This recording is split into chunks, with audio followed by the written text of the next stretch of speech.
ఈ బెసలక్ అనే పాఠములో మనము ఎబ్రీ భాషలో ఉన్నటువంటి పదాలను పరిశీలన చేయాలి.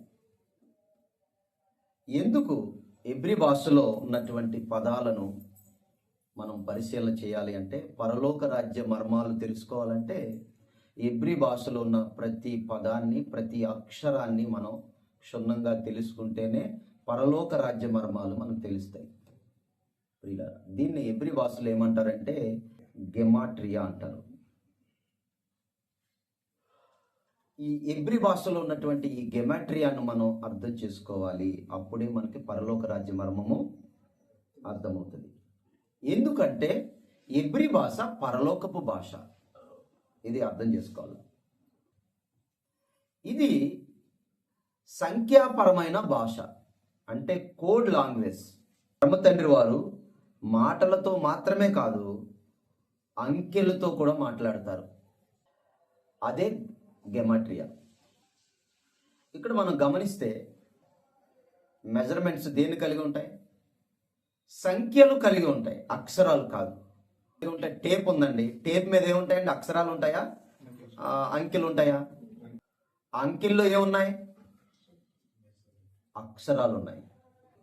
అందుకనే మనము బైబిల్లో ఏ విషయాన్ని తెలుసుకోవాలన్నా గెమాట్రియాను అర్థం చేసుకుంటే మనకి ఆ పదము యొక్క లోతైన పరలోక సంబంధమైన భావం మనకి తెలుస్తుంది. యోబు గ్రంథము 38వ అధ్యాయము 5వ వచనం. నీకు తెలిసిన ఎడల దానికి పరిమాణమును నియమించిన వాడెవడు చెప్పుము. ప్రియులారా, ఇక్కడ మనం గమనిస్తే నీకు తెలిసిన ఎడల దానికి పరిమాణమును నియమించిన వాడెవడో చెప్పుము. పరిమాణము, కొలతలో ఏముంటాయంటే సంఖ్యలు ఉంటాయి.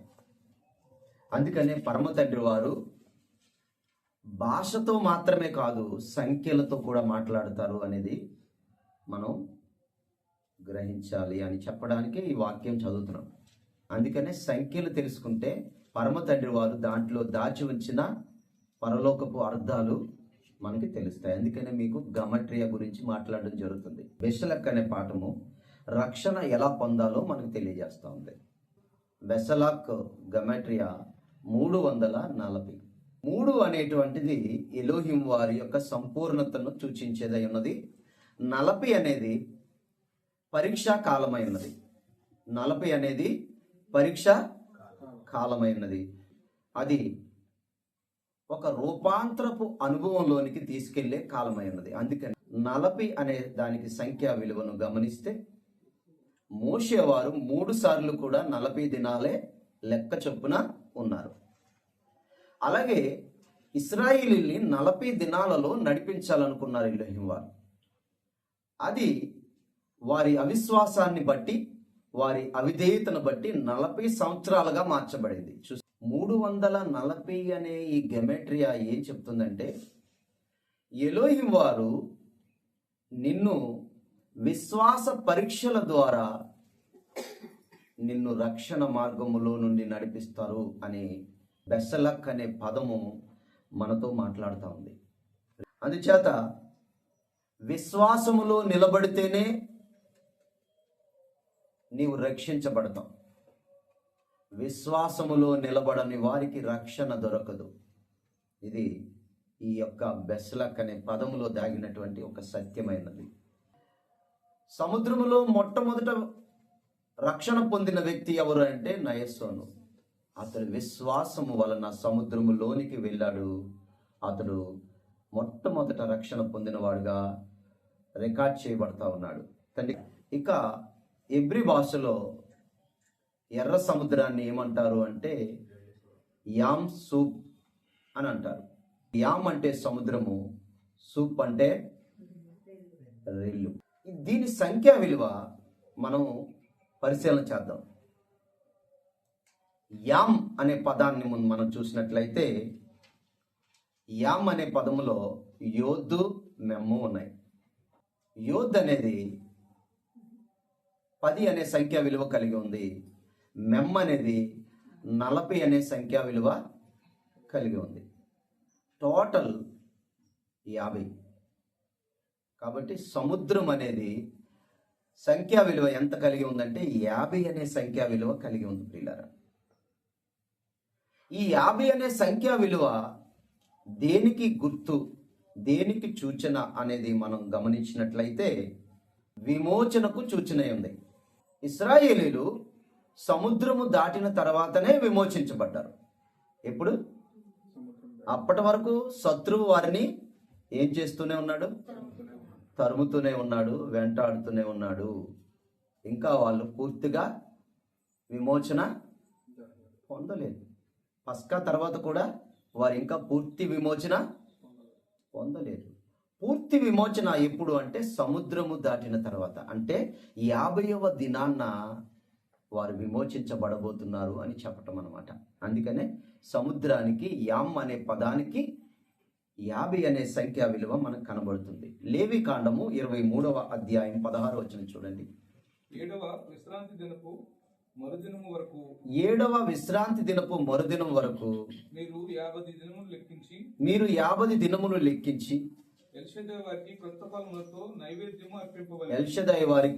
క్రొత్త ఫలముతో నైవేద్యము అర్పించవాలి. ఎన్నో దినాన్న? 50వ. అంటే 50వ దినాన్న క్రొత్త ఫలాలు అర్పించే దినమై ఉన్నది. ఇక్కడ మనం గమనించాల్సిన ఒక విషయం ఏముందంటే, అంటే తండ్రికి అర్పణ ఏ రోజు అంటే 50వ దినాన్న అర్పణ జరుగుతుంది. ఎవరైతే రక్షణ పొందుతారో, రక్షింపబడతారో వారు మాత్రమే పరమ తండ్రి సన్నిధిలో నిలవగలుగుతారు. సముద్రము దాటేవారే పరమ తండ్రి సన్నిధిలో నిలవగలుగుతారు. సముద్రం అంటే ఎంత సంఖ్య? 50 అన్నమాట. 50 అనే సంఖ్య పెంతుకొస్తుంది. ఈ పెంతుకొస్తు రోజునే ఈ అర్పణ ప్రథమ ఫలాలు ఇవ్వటం జరుగుతుంది. అలాగే 50 అనేటువంటి సంఖ్య మరొకటి ఉంది, జూబిలీ అంటారు. అంటే 50 సంవత్సరాలకు ఒక్కసారి ఇశ్రాయేలు ప్రజలు ఏం పొందుతారంటే స్వాతంత్రం పొందుతారు. వారు స్వేచ్ఛను పొందుకుంటారు. అందుకనే ఇజ్రాయెల్ స్వేచ్ఛ ఎప్పుడు వచ్చింది? సముద్రము దాటినప్పుడే వచ్చింది స్వేచ్ఛ. అప్పటి వరకు వారికి ఏం లేదు, స్వేచ్ఛ లేదు. ఎందుకు?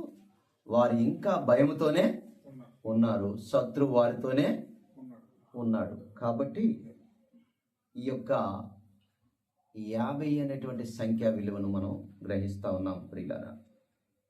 సముద్రము దేనికి సూచనగా ఉందంటే భక్తిహీనతకు సూచనగా ఉంది. యెషయా గ్రంథాన్ని మనం చూసినట్లయితే యెషయా గ్రంథము 57వ అధ్యాయము 20వ వచనం. భక్తిహీనులు కదులుచున్న సముద్రము వంటి వారు, అది నిమ్మలింప నేరదు, దాని జలములు బురదను మైలను పైకి వేయును. ఇక్కడ సముద్రము దేంతో పోల్చబడిందంటే భక్తిహీనులతో పోల్చబడింది. అంటే ఇశ్రాయేలీలు సముద్రము దాటడం అంటే ఏంటి అర్థం అంటే భక్తిహీనత నుండి వారు దాటారు. ఏమిటి ఆ భక్తిహీనత అంటే ఐగుప్తు భక్తిహీనత. ఐగుప్తు దేశములో ఏమున్నది అంటే భక్తిహీనత ఉన్నది. అక్కడ విగ్రహారాధన ఉన్నది, విగ్రహ సంబంధమైన అపవిత్రత ఉన్నది. ఇశ్రాయేలీలు కూడా ఆ మాలిన్యం అంటుకుంది. ఎలా అంటే ఆ దేశంలో ఉన్నారు కాబట్టి వాటి ప్రభావము నుండి పరమ తండ్రి వారు ఆ యొక్క మాలిన్యము నుండి వారిని కడిగి వేయటానికే సముద్రములో బాప్తిజం ఇచ్చారు ఆయన. హల్లెలూయా. అందుకనే బాప్తిజం అంటే పాపములు కడిగి వేసుకునుట అని బైబిల్ చెప్తుంది. ఇశ్రాయేలీలు సముద్రములో ఏం పొందారు అంటే బాప్తిజం పొందారు. కొరింథీయులకు రాసిన మొదటి పత్రిక 10వ అధ్యాయము 2వ వచనం. అందరూ మోషేను బట్టి మేఘములోను సముద్రములోను బాప్తిజము పొందిరి. చూడండి, సహజంగా మనం అందరం కూడా బాప్తిజం ఎక్కడ పొందడాన్ని చూస్తాం? నీటిలో, సముద్రంలోనో నదుల్లోనో కాలువలోనో పొందుతారు. కానీ ఇశ్రాయేలీలు సముద్రములోను మేఘములోను పొందారటండి. అంటే అర్థం ఏంటి? వీరు ప్రియులరా, పరలోకపు జలముతోనూ భూజలముతోనూ శుద్ధి చేయబడ్డారు. హల్లెలూయా. మంచు స్వచ్ఛమైనది. మేఘములో నుండి వచ్చేది ఏ నీరు? మంచి నీరు. సముద్రములో ఉప్ప నీరు. జాగ్రత్తగా గమనించాలి. సముద్రము గుండా వెళ్ళిన వీరి మీదకి వర్షం కురిచింది వారి మీద. వారు పరిపూర్ణంగా శుద్ధి చేయబడ్డారు. కాబట్టి మనం అందరం కూడా ఈ సముద్రాన్ని దాటడం గురించి మనం చూసినట్లయితే పాత జీవితాన్ని విడిచిపెట్టడం. బాప్తిజం అంటే పాత జీవితాన్ని, పాప జీవితాన్ని విడిచిపెట్టడం. విడిచిపెట్టిన తర్వాత నూతన జీవితాన్ని జీవించటమే బాప్తిజం. తండ్రి ఇశ్రాయేలీయులకు ఒక నూతన జీవితాన్ని ఇచ్చారు, కానీ వారు పాత జీవితంలాగే బతుకుతున్నారు అరణ్యంలో. ఇప్పుడు కూడా చాలా మంది బాప్తిజాలు పొందుతున్నారు, కానీ పాత జీవితమే జీవిస్తున్నారు. లోకములో అందరూ జీవించినట్లుగానే జీవిస్తున్నారు. అందరూ నడుచుకుంటున్నట్లుగానే నడుచుకుంటున్నారు. అందరూ మాట్లాడుతున్నట్లుగానే మాట్లాడుతున్నారు. పాత జీవితమే కొనసాగుతుంది. తండ్రి ఇశ్రాయేలీయులు కానీ మనల్ని కానీ రక్షించింది ఎందుకంటే నూతన సృష్టిగా చేయడం కోసం. తండ్రికి స్తోత్రం. లోకం అనే సముద్రము నుండి, భక్తిహీనత నుండి మనల్ని విడిపించి మనల్ని నూతన సృష్టిగా మార్చడం కోసమే తండ్రి మనల్ని ఈరోజు మనందరినీ పిలుచుకున్నారండి. మనందరినీ ఏర్పాటు చేసుకున్నది అందుకే. మనము ఈ సముద్రము దాటాలి. సముద్రము దాటడం అంటే మరణాన్ని దాటడం, భక్తిహీనతను దాటడం, పాపాన్ని విడిచి పరిశుద్ధత వైపు మనం దాటడం.